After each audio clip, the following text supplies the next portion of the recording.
If you clicked on this video, chances are you're a young guy who's at school or even at university. And if you really want to do good in school, then one thing that you might want to focus on is how to increase your focus. Um, that's exactly what I'm going to be talking about in this video is how to increase your focus. And I'm going to be talking about four different aspects that could really help you with your focus. They're not in any particular order of like priority, in my opinion at least. But let's just start with the first one, and that is diet. Yeah, so if you've heard the saying, you are what you eat, that's exactly what it is. Dieting is not just for your body or your physique. It's not just about like calories and macros. It's the quality of the food that you eat as well. Because your brain functions on the nutrients that you actually consume. So if you're eating a bunch of junk, bunch of food that has no nutrition, or that instead just has like bad nutrition, a bunch of saturated fats, trans fats, sugars, right? You're not gonna be functioning at your 100% potential. You're gonna be sacrificing a lot of your, I'm gonna call it brain power, brain function, brain cognition. All right. So, yeah, a lot of people think of diet just for like if they go to the gym or they're trying to cut, they're trying to lose weight. That's all they think about. But they don't think about how their brain cognition is highly affected by their diet. So, I've already talked a lot about it in other videos, which I'll tell you more about that later. So yeah, improving your diet is definitely an important aspect of this. And the biggest tip also I had with diet was intermittent fasting. Intermittent fasting is basically when you only have a limited time window per day that you can eat. So like let's say 12 p.m. to 8 p.m. that's your eating window, and any time out of that window you cannot eat or consume anything that was more like that has calories. Right? You don't have to be like really really strict. It's better to be. I feel like just easier to follow like an actual guide. But when it comes to brain cognition, obviously it has good effects on your diet, like on your whatever you're trying to lose weight. Definitely help you with that.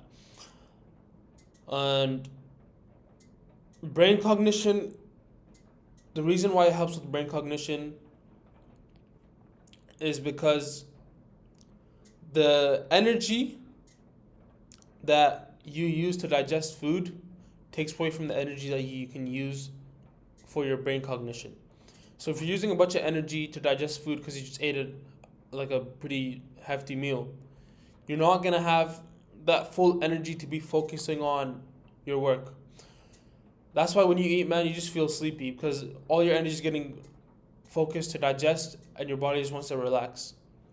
So it's definitely not a good mindset to do work in, right? So when you do work while you're fasted, you're using all the energy that you have on brain cognition. And I feel like that feeling of being a bit hungry drives you to do work much more than when you are on a full stomach. So that was diet. And number 2 is exercise.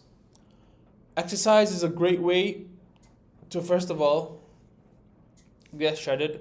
But when it comes to brain cognition, it relieves a lot of stress. And obviously when you work out, you increase your testosterone. And testosterone and cortisol kind of have a somewhat of a relationship. And whenever testosterone goes up, your cortisol goes down.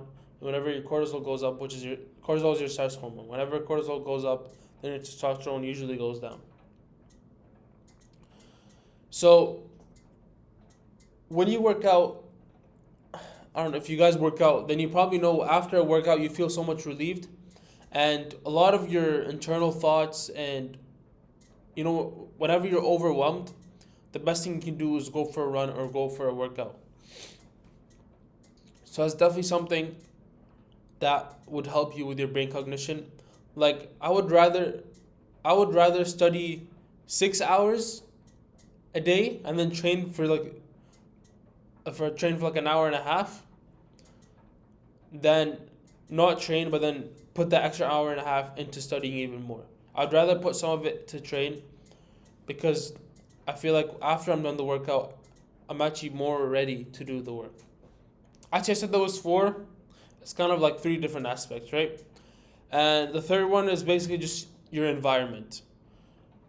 So your environment can really like set exactly how focused you're gonna be. So that could be for the good or for the bad. Like think about it. If you do, like, a lot of people do work on their beds, right? And I feel like that's actually the worst place that you can do your work, because you've made that association that your bed is for relaxing and sleeping. It's not to do work and do productive work. So when you're gonna be in your bed, your mind's kind of like not conditioned to do work at the space. It's like it sets this place as like rest time, right? That's why you'll be doing work in your bed, and then you'll wake up 6 hours later. It's like, oh, I just slept without even realizing. So I feel like setting like a specific room or a specific table that's literally meant only for work. Like you only do work when you're at that table. Like you never do anything else at that table. You don't watch videos and just chill at that table. You don't eat at that table. The only thing you do at that table is work. So your mind is primed to just do work whenever you sit on the chair and put your work on the table. You're already conditioned to like start to like, be more focused and try to do that work that you want to do. And obviously when it comes to environments, also your distractions. So if you have your phone right on your workspace, or I don't know, you have food, or look, your computer has a bunch of notifications, right? You're obviously gonna lose a lot of brain cognition trying to just like discipline yourself through those distractions. Like honestly, man, if you have your notifications on your phone on, then you're never gonna succeed in anything in life. I'm gonna be honest with you. That literally kills so much of your focus and productivity. I don't know why, but a lot of people, most people just have their notifications on. I don't get it. Like I have mine on do not disturb. I have all my notifications off. I even have my phone on grayscale. I'm not even trying to brag, but that's how that's how focused I want to be on the work that I'm doing. I even have my phone on grayscale. Like my phone is literally black and white. Like people come up to me be like, "Yo, what's wrong with you, man? Like why are you doing this?"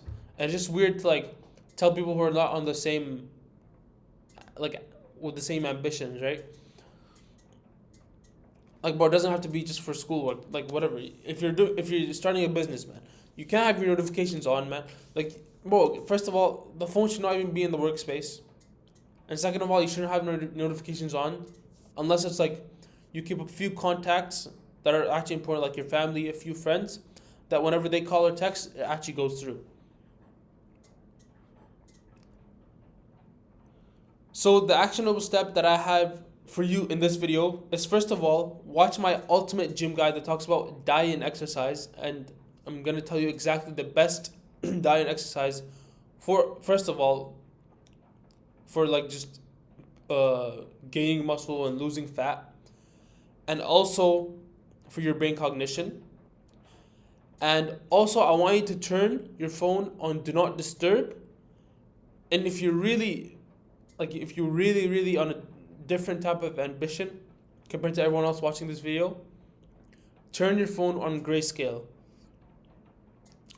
I think you have to go to, if you're an iPhone, you go on settings and then accessibility and then something with color filters, and you turn on the grayscale, the gray color filter. Or you can just Google on Google how to do it, how to turn your phone on grayscale. And I'm gonna leave the gym guide right here for you to watch.